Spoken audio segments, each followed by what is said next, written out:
Bienvenue et merci d'être avec nous au cours de cette série de leçons concernant les structures de données et les techniques de programmation. Nous allons parler aujourd'hui de l'allocation de la mémoire. En fait, nous allons parler de l'allocation dynamique de la mémoire. Ce que nous avons vu tout au long des leçons qui ont précédé, c'est l'utilisation d'un certain nombre de structures de données, disons de type et des variables qui étaient statiques, c'est-à-dire le compilateur, il va allouer exactement et d'une façon, dès le départ, avant l'exécution, il va allouer l'espace qu'il faut, d'une façon statique.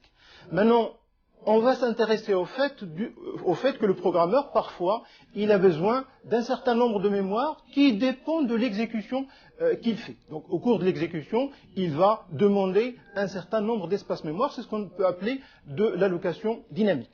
Alors, au cours de cette leçon, nous allons parler d'un certain nombre de choses, notamment des pointeurs.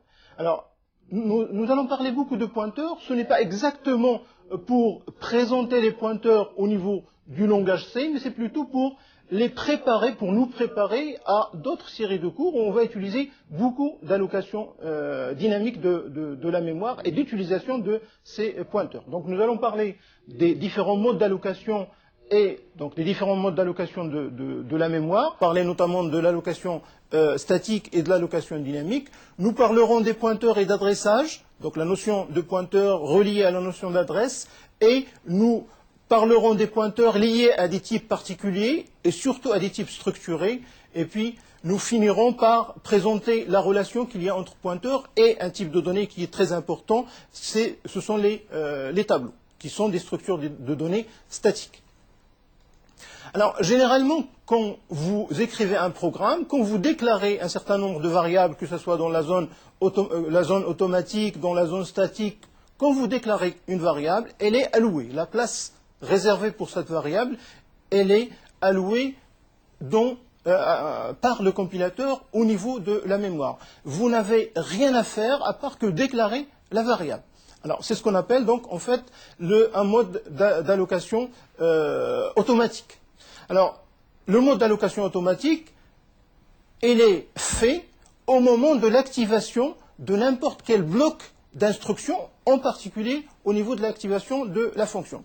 Autrement dit, dans une fonction, que ce soit main ou une autre fonction, quand vous déclarez des variables, eh bien il y a de l'espace qui est alloué. Une fois que vous sortez de ce bloc ou de cette fonction, l'espace alloué, il est libéré, et on parle de libération implicite de la mémoire. Alors ce mode d'allocation automatique, évidemment, il est très pratique pour la programmation, mais il n'est pas très pratique pour la gestion de la mémoire, parce que parfois on n'a pas besoin exactement de ce qu'on nous demande, en quelque sorte, de déclarer au départ, parce qu'au départ, il faut déclarer vraiment le maximum pour utiliser, pour ne pas être en déficit de mémoire. Eh bien, généralement, la mémoire, ce n'est pas quelque chose qui est extensible, enfin extensible en termes au cours de l'exécution, ce n'est pas quelque chose d'infini, et donc il faut la gérer correctement, et la gérer correctement commence quand on écrit des programmes. Quand on écrit le programme, il faut gérer cette mémoire. Alors c'est pour cela qu'on a recours plutôt à un mode plutôt contrôlé. Alors le mode contrôlé, là, le programmeur, il intervient au niveau de l'allocation. Le programmeur, il spécifie quand une variable doit être allouée et quand elle doit être libérée. Donc là, la libération n'est pas automatique à la fin du bloc ou à la fin de la fonction, mais la libération, elle est faite sous contrôle du programmeur.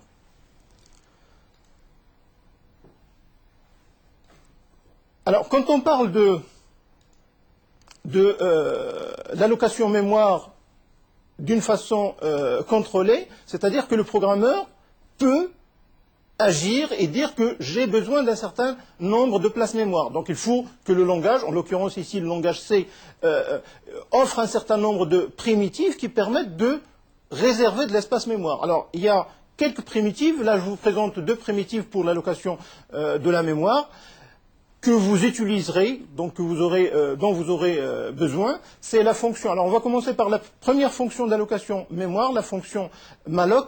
Alors cette fonction malloc permet d'allouer une certaine taille au niveau de la mémoire. Alors malloc, si vous lisez le prototype de malloc, vous verrez que vous avez en paramètre SZ, veut dire tout simplement size, et un type size T. Bon, ça dépend de la machine, mais généralement c'est un type long, d'accord? Donc c'est un nombre. Hein. Il va allouer un certain nombre d'octets, SZ, et il renvoie un pointeur. Et lorsqu'on a parlé de ce type de retour void, on avait dit que c'était vide. C'était un type vide. Lorsqu'une fonction ne retournait absolument rien, ben, elle retournait vide. Mais en fait, là, on voit un pointeur sur void.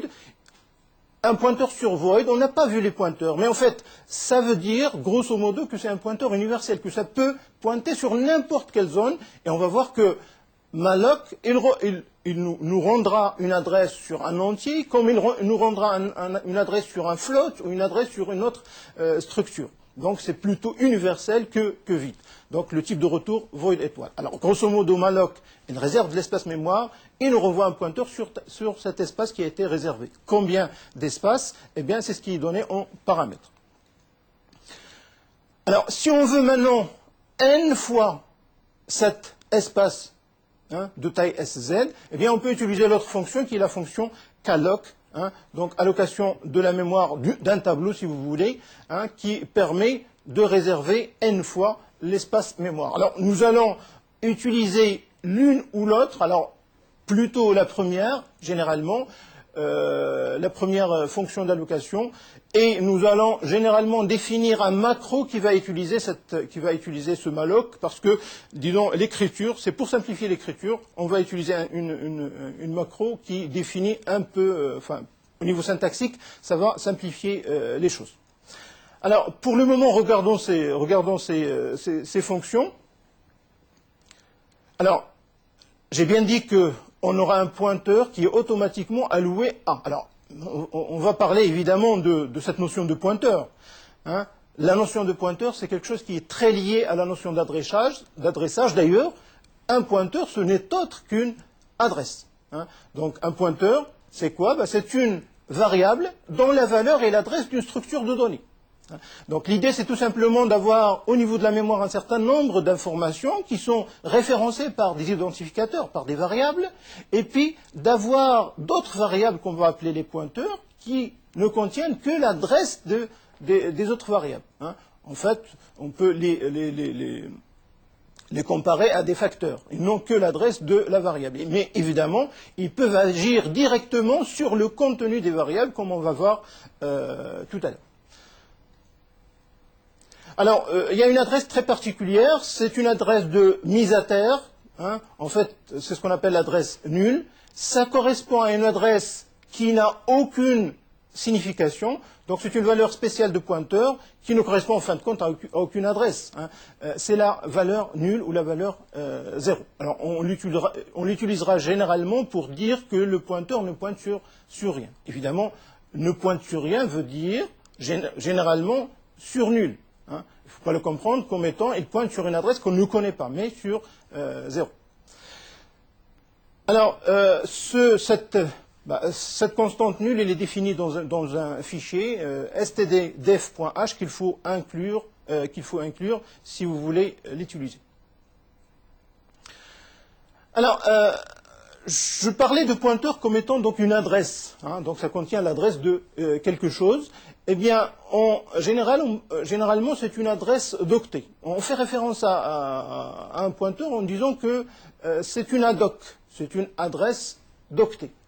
Bon, c'est juste une façon de dire parce qu'on ne peut pas adresser tout. Donc, il y a un certain nombre d'objets qu'on peut adresser et donc un certain nombre d'objets qui ont une ADOC, pour simplifier, une adresse d'octet. Alors, quand vous parlez d'un pointeur sur un objet, en fait, un pointeur sur un objet ne donne aucune information sur la longueur de l'objet en question. Un pointeur sur un objet donne tout simplement l'adresse du début de cet objet, si vous voulez. À l'intérieur, on ne peut pas avoir l'information dans l'adresse, ce qui est tout à fait logique.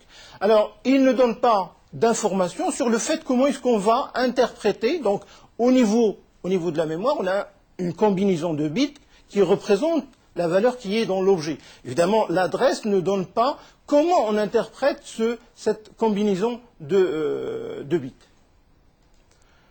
Alors, généralement, on représente une adresse comme ceci. Donc, vous avez P qui contient l'adresse d'un objet. Alors, cet objet peut prendre plusieurs octets. Eh bien, cette adresse, elle se trouve dans P. Généralement, on peut omettre cette adresse, d'autant plus que l'adresse, normalement, ça a une représentation assez particulière. On peut omettre, on peut l'oublier, et mettre tout simplement une petite flèche pour indiquer que P, il pointe sur tel. P, il a comme adresse ceci. Donc, on mettra une petite flèche, c'est ce qu'on peut voir ici sur la figure. Un pointeur, évidemment, c'est une adresse de quelque chose, mais c'est quand même une variable qui est typée. Ça a un certain type. Tout à l'heure, je disais que un pointeur, ça donne l'adresse de l'objet, mais ça ne spécifie pas exactement la longueur de l'objet, ni l'interprétation des bits qui sont à l'intérieur. Mais quand on définit un pointeur, on lui donne un type. Généralement, c'est le type de l'objet auquel il pointe. Alors, pourquoi donner ce type ?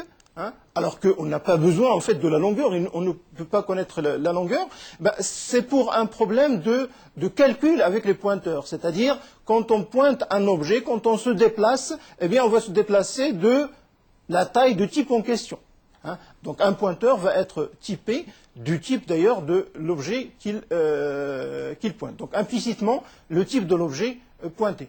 Alors on va parler, lorsqu'il pointe sur un objet d'un type T, on va parler de pointeur de T. Par exemple, quand vous prenez par exemple un pointeur P sur un entier, et là je profite pour vous donner la déclaration, donc je donne le type et avec étoile et le nom du pointeur, ça veut dire un pointeur d'entier. Un pointeur sur un type entier. Il peut pointer n'importe quel entier. Alors on va dire que c'est de type int étoile. Alors au départ, quand je fais cette déclaration, alors faites attention, une fois qu'on fait cette déclaration, il n'y a aucune réservation à l'objet pointé. Il n'y a pas d'objet pointé. La seule réservation en mémoire qui est faite, c'est pour la variable P. Et qu'est-ce qu'il y a dans la variable P? A priori, il n'y a rien. Bon. En fait, a priori, il y a une adresse quelconque. Beaucoup de compilateurs mettent la valeur directement, la valeur nulle. Mais ce n'est pas, c'est-à-dire quand vous écrivez vos programmes, il faut à un moment donné vérifier évidemment s'il y a la valeur nulle. Mais on peut dire qu'une fois qu'on a déclaré un pointeur, on ne sait pas exactement qu'est-ce qu'il y a comme adresse. Mais la seule allocation qui est faite, la seule allocation, c'est de P quand on a fait la déclaration. Donc pas d'allocation de l'objet pointé, mais du pointeur lui-même, c'est-à-dire P. Alors, vous avez une façon de pointer ou d'avoir l'adresse d'un objet, c'est ce qu'on appelle l'opérateur d'adressage. Alors, une fois que vous avez déclaré un objet X, par exemple un entier, eh bien vous pouvez vous adresser via P, c'est-à-dire avoir l'adresse de X, en utilisant l'opérateur d'adressage. D'accord? Donc on peut extraire l'adresse mémoire de X pour la récupérer et la mettre dans le pointeur P. C'est ce qu'on fera donc par cette opération P égale l'adresse de X. Là, c'est ce qu'on appellera tout à l'heure le parasitage. Eh bien, X, ce serait l'objet pointé, et P, c'est l'objet qui pointe. Donc, je vais très doucement, parce que là, on peut se perdre un petit peu entre l'objet pointé et l'objet qui pointe, mais je pense que c'est relativement simple à comprendre, du moment qu'on a compris que le pointeur, c'est tout simplement une adresse sur un objet. Alors, cela nous donne ceci. Une fois que j'ai effectué cette opération, eh bien, j'ai une flèche ici qui indique que P contient l'adresse de X. Voilà, au niveau donc du pointeur, donc d'un objet particulier. Alors, évidemment, tout à l'heure, je parlais d'ADOC pour dire que, il y a un certain nombre d'objets qu'on peut adresser, mais il y a aussi un certain nombre d'objets qu'on ne peut pas adresser. Alors, si vous prenez l'adresse de X, c'est vraiment un objet. L'adresse de X, c'est un objet. Mais c'est un objet qui n'a pas d'ad-hoc. C'est un objet qu'on ne peut pas adresser. Autrement dit, vous avez dans la mémoire X qui a une adresse. Mais l'adresse de X, ce n'est pas quelque chose qui est au niveau de la mémoire, qui a une ad-hoc. Donc je ne peux pas l'adresser. Autrement dit, je ne peux pas avoir un pointeur de l'adresse de X. L'écriture de l'adresse de X, c'est une écriture, en fin de compte, qui n'a pas de sens. Hein, donc je ne peux pas écrire ces choses-là. Ça, c'est quelque chose que... Donc mathématiquement, on peut avoir l'adresse de l'adresse et on peut écrire des choses comme ça, des opérateurs qui s'appliquent à des opérateurs, etc. Mais à ce niveau-là, je pense qu'il faut faire attention. Il y a des choses qui ne sont pas adressables. Alors, ne sont pas considérés comme des objets adressables aussi des champs de bits. Bon, vous avez un champ de bits qui peut commencer à n'importe quel point au niveau de la mémoire. Eh bien, ce ne sont pas des objets adressables. Pourquoi? Parce qu'il y a un certain nombre de contraintes au niveau de l'allocation mémoire. Bon, j'avais dit, et puis j'en parlerai tout à l'heure, il y a un certain nombre de compilateurs qui vont commencer leur adressage à partir d'une puissance de 2, à partir d'une puissance de 4, etc. Eh bien, si vous mettez par exemple un champ de bits, vous prenez un champ de bits, il peut commencer n'importe où. Et donc ce n'est pas quelque chose, ce n'est pas une entité qui est adressable.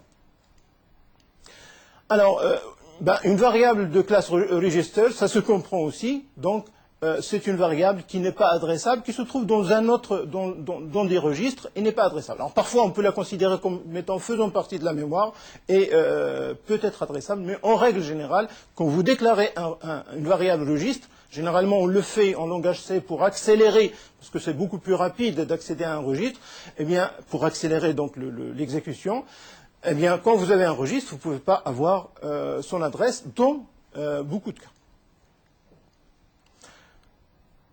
Alors, disons l'opérateur inverse de l'adressage, c'est l'opérateur d'indirection. L'inverse dans un certain sens, évidemment. C'est-à-dire, l'adressage vous donne l'adresse d'un objet. Si vous voulez accéder maintenant à l'intérieur de l'objet, à l'information qu'il y a à l'intérieur de l'objet, eh bien, qu'est-ce que vous allez faire? Vous allez tout simplement utiliser l'opérateur qu'on appelle l'opérateur d'indirection. Et l'opérateur d'indirection, ça vous permet d'avoir l'information qui est à l'intérieur. C'est très important, hein, et généralement, quand on travaille avec les pointeurs, eh bien, on travaille avec cet opérateur qui permet de faire un certain nombre de choses.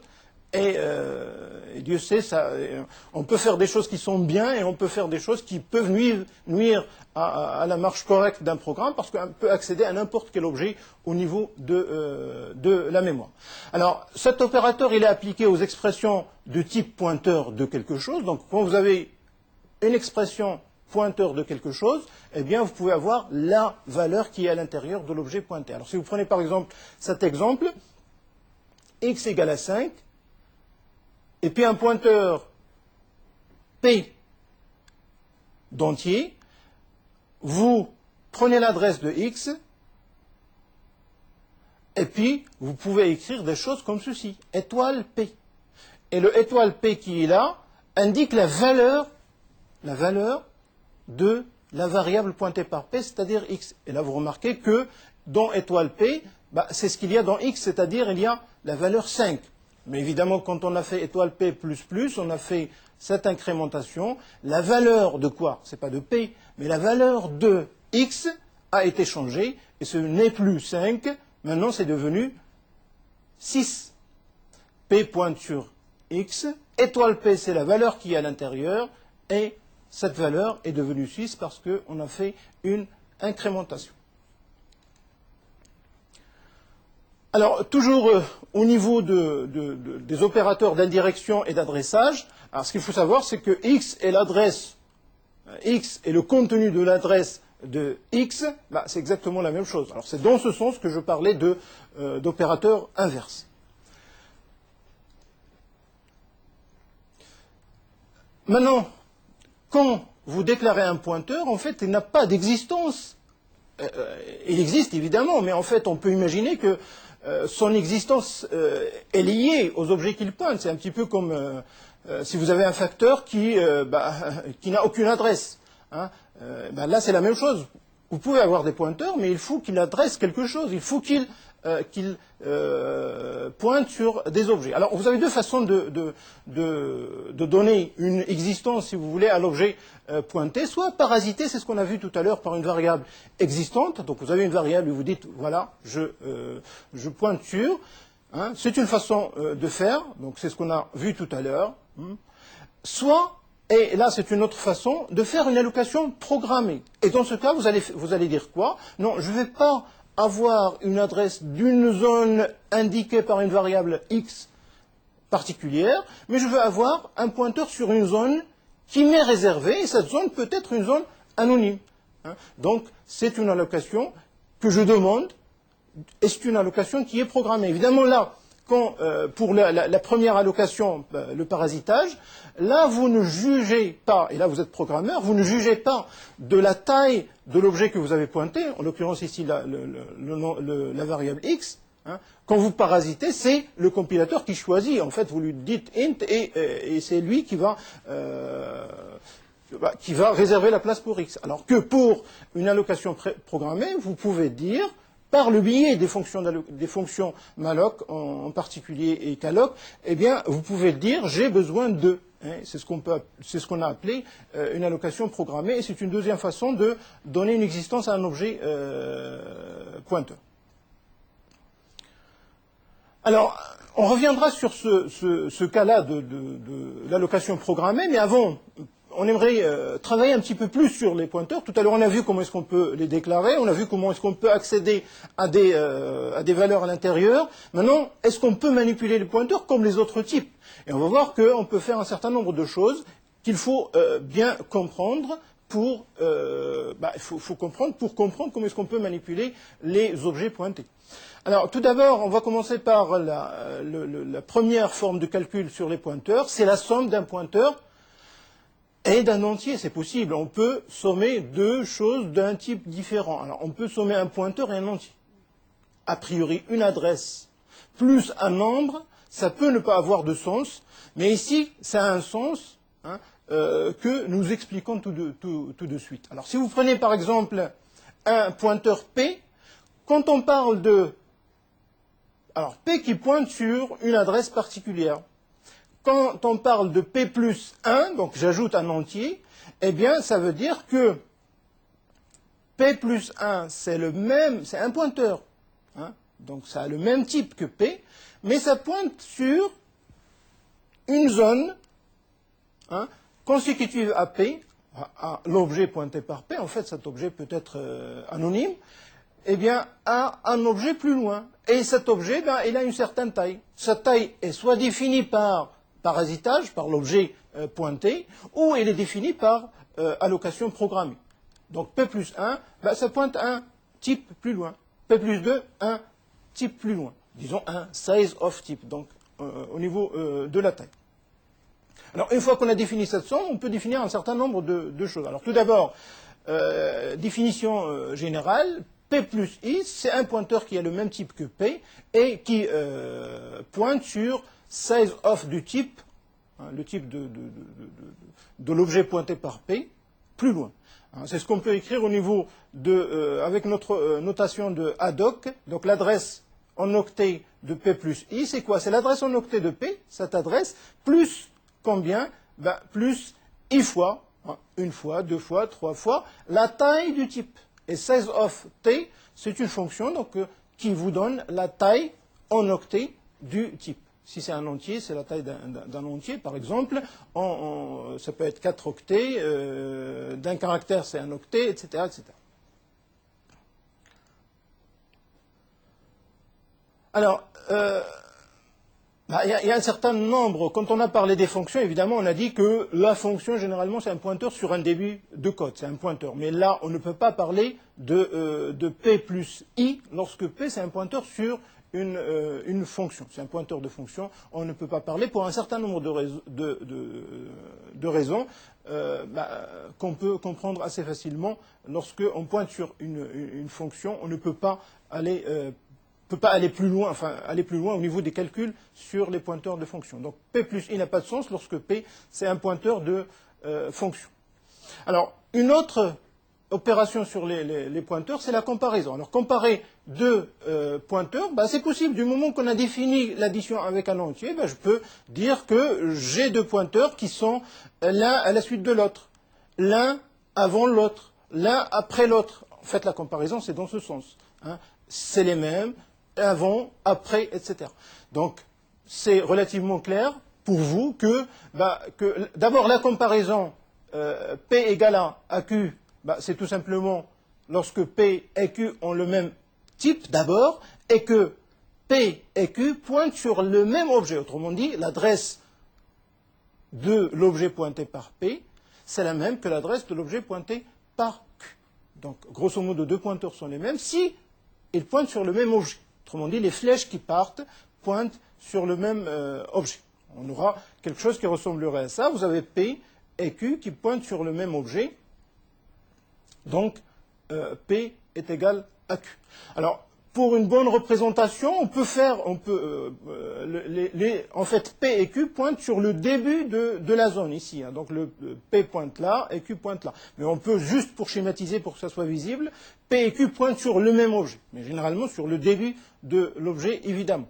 Donc, P est différent de Q, bah, ça va être lorsqu'il ne pointe pas sur le même objet, évidemment. Donc, on peut avoir les autres opérateurs booléens. Alors, P est plus petit que Q, bah, ça veut dire que P, au niveau de la mémoire, on va imaginer que la mémoire, bah, elle va dans un sens. Hein, d'accord? Donc, P pointe sur un objet qui est avant celui pointé par Q. C'est ça le sens de P inférieur à Q. Et ça veut dire que P et Q. Alors, tout d'abord, ils doivent avoir le même type pour faire la comparaison, mais ensuite, que la doc de P est inférieure à la doc de Q. Autrement dit que on peut aussi parler de la différence de pointeur, et si on parlait de la différence de pointeur, ça serait Q moins P supérieur à 0. Donc là, on est dans des cadres mathématiques très simples, mais des choses qui existent et qu'il faut manipuler correctement. Donc quand je dis que P est plus petit que Q, c'est dans ce sens, ça veut dire qu'il pointe un objet au niveau de la mémoire qui est avant. Hein, donc si j'imagine la mémoire qui va dans ce sens, eh bien P, il est avant Q. Voilà le sens de P inférieur à Q. Évidemment, on peut parler de la soustraction de deux pointeurs du moment qu'on a parlé de l'addition avec un entier. Hein, donc, P plus 1, P plus 2, P plus 3, tout ça c'est des pointeurs. Donc je peux parler de la différence qui est en fin de compte un entier. Donc je peux parler de P moins Q lorsque P et Q ont le même type. C'est tout simplement l'entier qui est entre les deux. Autrement dit, c'est l'entier tel que P plus I égale à Q. Hein. Donc quand vous prenez deux entiers, deux pointeurs, la différence, c'est tout simplement un nombre entier. Donc voilà la différence entre les deux pointeurs. Alors c'est très pratique parce que quand on travaillera avec les tableaux, quand on travaillera au niveau de la mémoire, bon, il y a un certain nombre de boucles, il y a un certain nombre de tests qu'il faut faire. Et ces tests, par exemple, quand vous faites une boucle en utilisant un pointeur, et vous aurez besoin d'un compteur pour compter le nombre d'objets que vous avez pointés pour travailler, eh bien vous aurez besoin de faire ces différentes opérations, hein, de dire est-ce que je suis arrivé jusqu'au dernier, le dernier il est pointé par Q, de voir est-ce que vous avez décrit 10 éléments, etc. Donc ce sont des opérations qu'on utilise, on ne les a pas fait, disons, pour le plaisir. Alors, même chose, on avait parlé tout à l'heure de pointeurs de fonction qu'on ne peut pas donc additionner. On ne peut pas non plus faire de la différence puisque qui dépend en fait de l'entier. On ne peut pas faire de la différence de pointeurs sur des fonctions. Alors, l'affectation d'un pointeur, tout à l'heure on l'a vu, avec un autre pointeur de même type, c'est OK. Maintenant, on peut aussi affecter un pointeur un entier. Alors là, il faut faire attention. Je vous donne ici trois exemples. Alors, le premier, donc vous avez une déclaration d'un nombre, et puis un pointeur sur un entier. X est initialisé à 0, et puis vous faites P égale à nul, vous n'avez aucun problème, vous avez une affectation de pointeur à pointeur de même type sans aucun problème. Vous faites P égale à 0, normalement vous avez une affectation d'un pointeur, vous avez une affectation d'une valeur entière, 0, à un pointeur. A priori, ils n'ont pas le même type, mais ça se passera de la même façon comme tout à l'heure. En fait, qu'est-ce qui va se passer? Il va y avoir un changement. Hein, Donc il va y avoir un casting, il va y avoir un changement de type de l'entier vers le pointeur 0, sans aucun problème. Le nombre 0 indique aussi le pointeur nul, donc vous pouvez écrire ces choses-là. Alors par contre, vous ne pouvez pas écrire P égale à X. P c'est un pointeur et X c'est un entier, même si X contient la valeur 0, eh bien vous n'avez pas le droit d'écrire ceci. C'est incorrect, vous ne pouvez pas affecter un entier à un pointeur comme ceci. Alors, généralement, on peut faire une affectation d'une expression de type pointeur à un pointeur sous cette forme-là. Donc, ça peut être P égale à Q, mais ça peut être un calcul sur le pointeur qui vous donne quelque chose de type T étoile. Un pointeur, donc c'est possible. Si seulement si, évidemment, et on revient tout à l'heure à ce qu'on avait dit, si seulement si, P et l'expression ont le même type. D'ailleurs, on va voir quelques exemples où ça marche, et puis quand vous prenez P et Q du même type, qui sont des pointeurs sur des entiers, vous avez alloué de l'espace pour Q, par exemple. Vous pouvez faire de l'affectation P égale à Q. Ça, on l'a vu, c'est très correct. Vous pouvez écrire P égale l'adresse de X. C'est pas X, c'est très correct, l'adresse de X. Hein. Donc, X, c'est un entier. Et l'adresse de X, c'est... Alors, juste au niveau de la déclaration, ici, la déclaration veut dire que P, c'est un pointeur sur un entier, Q, c'est un pointeur sur un entier, et X, c'est un entier. D'accord? Alors, là, c'est correct. Vous pouvez... L'adresse de X, c'est une adresse. Vous pouvez lui ajouter 1, parce qu'on a dit tout à l'heure qu'on peut ajouter un entier à un pointeur, et ça reste aussi correct. Et on aura cette configuration-là, P qui pointe sur X, puis après qui pointe sur un objet de type entier plus loin.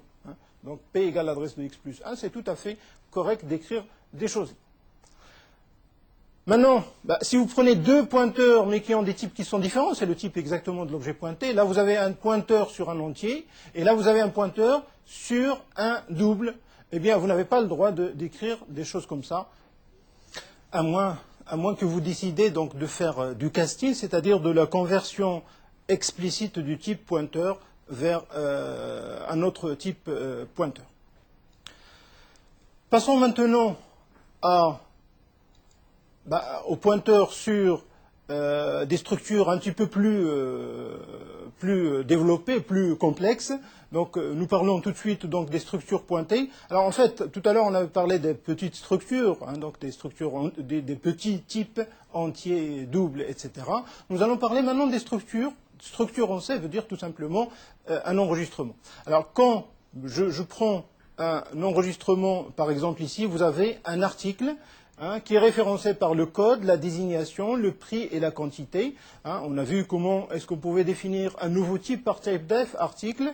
Et puis là, j'ai un pointeur sur un article. P, c'est un pointeur sur un article. Alors, on va décider de faire de l'allocation programmée. Alors, au départ, quand on déclare un pointeur sur un article, c'est tout simplement une adresse qui est une adresse... Pardon, un pointeur, c'est une variable qui contiendrait une adresse, mais c'est juste le pointeur qui est alloué en mémoire. À l'intérieur, il n'y a pas d'adresse particulière, c'est l'adresse nulle qu'on a vue tout à l'heure. Si je décide de faire de l'allocation de l'espace, eh bien, je suis obligé, après avoir fait la déclaration évidemment, je suis obligé d'allouer de l'espace en utilisant malloc. Alors remarquez un petit peu ce que j'ai dit tout à l'heure au niveau de la valeur de retour de malloc. Malloc, c'est une fonction qui prend une certaine taille. Alors pour moi, ça va être la taille d'un type article et renvoie un pointeur sur cette zone-là qui va contenir un article. Et renvoie un pointeur, là on est en train de faire en fait un casting parce que le type renvoyé par malloc c'est un void étoile, je veux qu'il soit article étoile. Donc ce type-là, enfin cette valeur, va être envoyée à P, cette valeur c'est une adresse, va être mise, affectée à P. Généralement, quand on fait de l'allocation, on vérifie si tout s'est bien passé, parce qu'on peut avoir un problème au niveau de l'allocation mémoire. Si tout s'est bien passé, ça veut dire que P est différent de nul, sinon, eh bien, il faut afficher un message d'erreur indiquant qu'il y a une erreur au niveau de l'allocation. Alors, si tout se passe bien, voilà à quoi ça ressemble. Vous avez P qui contient une adresse, Et l'adresse de quoi? D'un article. Bon, l'adresse, comme j'ai dit, c'est une adresse qui peut être un petit peu plus compliquée au niveau de la compréhension. C'est pour cela qu'on va l'éviter. On va mettre tout simplement un pointeur. Je dis compliqué dans le sens où ce n'est pas la peine de l'avoir tout le temps avec soi parce que ce n'est pas important pour notre description. Alors, une structure pointée par P peut être référencée par étoile P. C'est ce qu'on avait dit pour les entiers, pour les types simples, mais pour les structures aussi. Hein, donc, l'opérateur étoile. Si vous prenez l'exemple de tout à l'heure, eh bien, je peux accéder à l'article pointé par P en écrivant étoile P, et puis, par la notation ponctuée, à n'importe quel champ. Par exemple, le champ code, hein, je peux lui affecter une valeur, P étoile P, point code égale, et puis la valeur. C'est exactement la même chose que d'écrire P flèche code égale à une valeur. Donc là, la valeur code de l'objet pointé va être changée. La valeur de l'objet pointé, en fait, la valeur d'un champ de la structure peut être pointée. Alors, je peux aussi changer la valeur d'un champ particulier. Ici, j'ai la valeur de la désignation. Hein, je peux le changer. La désignation, c'est une chaîne de caractères. Et on sait que les chaînes de caractères, il faut les manipuler en utilisant les fonctions, string copy par exemple, pour affecter à P étoile P point désignation ou bien P flèche désignation la valeur. Ici, la valeur est la chaîne de caractères téléphone. Donc, la valeur est mise quelque part dans un champ particulier de l'objet pointé. Alors, évidemment, quand on a terminé, puisque c'est de la programmation, c'est de l'allocation programmée, hein, donc c'est à nous de gérer notre propre espace. On demande l'allocation, mais une fois qu'on a terminé, il faut la libérer. Si on ne demande pas la libération, elle ne se fera pas. Donc il faut demander la libération de façon explicite. Vous avez une fonction qui permet de faire ça, c'est la fonction free. Free P, qu'est-ce qu'elle fait? Elle fait tout simplement la chose suivante. Elle va rendre au système la zone pointée par P. Il va dire tout simplement que désormais, la zone qui est pointée par P peut être réutilisable, peut être utilisable et elle est libre. Autre chose, il va rendre la valeur de P égale à nul. Alors, ce qu'il faut comprendre, c'est que la valeur de P, quand on parle de la valeur de P, il va rendre, je veux dire, la valeur de P, elle reste intacte. Pourquoi? Pourquoi elle reste intacte? Parce que, en fait, quand on a parlé free, quand on a appelé free, P, on l'a appelé par valeur. Et ça veut dire qu'on a fait juste une copie de P, et cette copie, on l'a manipulée. On l'a manipulée à l'intérieur de la fonction free. Eh bien, quand on a manipulé la copie de P, on n'a pas manipulé le P elle-même. On a juste la copie, pas l'original, ce qui fait qu'à l'intérieur de P, normalement, ce qu'il y a à l'intérieur reste. Et donc, il ne faut pas s'attendre, contrairement à ce que j'ai dit tout à l'heure, il ne faut pas s'attendre à ce que P reçoit nul quand vous faites un free, mais vous pouvez le faire d'une façon... vous le faites vous-même. Alors, ne vous attendez pas à ce que lorsque vous allouez de l'espace, qu'il soit libéré automatiquement, c'est à vous de la libérer. Eh bien, lorsque vous avez des programmes qui allouent plusieurs cellules, hein, vous avez un programme qui alloue beaucoup d'espace, eh bien, il faut faire attention à allouer et à désallouer. Regardons maintenant un petit exemple, en fait, sous forme d'exercice. Vous avez quelques minutes pour le faire. Donc, il s'agit tout simplement de construire une structure assez particulière. L'objectif de cet exercice, c'est de penser à faire de l'allocation normalement. Donc, vous avez cette structure-là. Comme indication, eh bien, on peut dire que vous avez une structure composée de 3 champs qui sont la clé, P1 et P2. C'est une structure qui n'est pas allouée. Et des variables P, Q1 et Q2 qu'il faut déclarer. Alors, normalement, vous devez avoir ceci. Vous avez la structure qui est définie par les champs, la structure qui s'appelle nœud, et puis vous avez les variables. Quand vous avez ces variables, vous n'avez rien alloué. Alors, faites attention qu'il faut faire des allocations pour P, pour Q1 et pour Q2. Hein. Je vous laisse remarquer les différents types, notamment de clés, de P1 et de P2. P1 et P2 sont des pointeurs, Q1 et Q2 sont des pointeurs. Alors maintenant, quand vous avez fait les allocations nécessaires, là vous en voyez qu'il y en a 3, eh bien, vous faites les copies et les affectations correspondantes. Bien, maintenant, nous allons parler de quelque chose d'assez important, ce sont les tableaux et leurs relations avec les pointeurs. Alors, quand on déclare un tableau, de ce type-là, int t de 6 par exemple, t elle est assimilée à un pointeur sur le début. Ça veut dire que lorsque vous déclarez un tableau, eh bien t c'est un tableau. Un tableau, mais t c'est un tableau, c'est-à-dire un pointeur, mais un pointeur constant. Alors lorsque vous voulez par exemple travailler sur le tableau, imaginons qu'on veut par exemple initialiser ces éléments. Qu'est-ce que vous faites? Eh bien, vous déclarez le tableau, puis vous faites une boucle, normalement, i égale à 0 jusqu'à 6, et t de i égale à 0, et vous allez remplir, hop, le tableau avec des zéros. Alors ça, c'est quelque chose qu'on peut faire d'une autre façon, mais en parcourant non plus à l'aide d'une variable, d'un compteur i, mais à l'aide d'un pointeur. C'est-à-dire que je peux écrire ceci.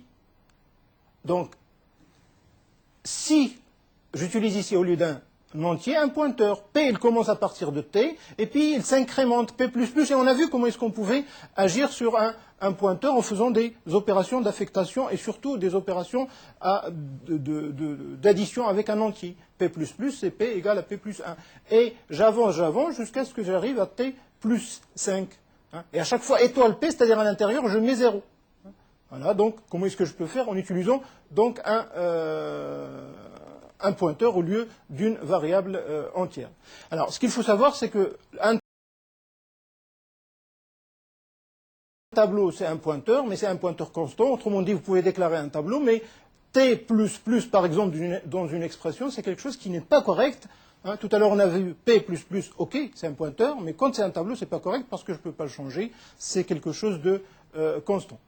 T de i, généralement, et pour n'importe quelle expression, eh bien, il faut la comprendre comme étant la valeur de l'objet qui est pointé par t plus i, étoile t plus i. Donc, cette notation, ce n'est qu'une notation d'une expression qui se présente sous cette forme-là. Alors, donc, c'est une expression générale, on peut l'imaginer pour n'importe quelle expression sous cette forme-là. Voilà, donc nous avons fait un petit tour d'horizon sur l'adressage, sur les pointeurs et sur la relation qu'il y a entre tableau et pointeur. Je vous remercie pour votre attention et à la prochaine. Merci.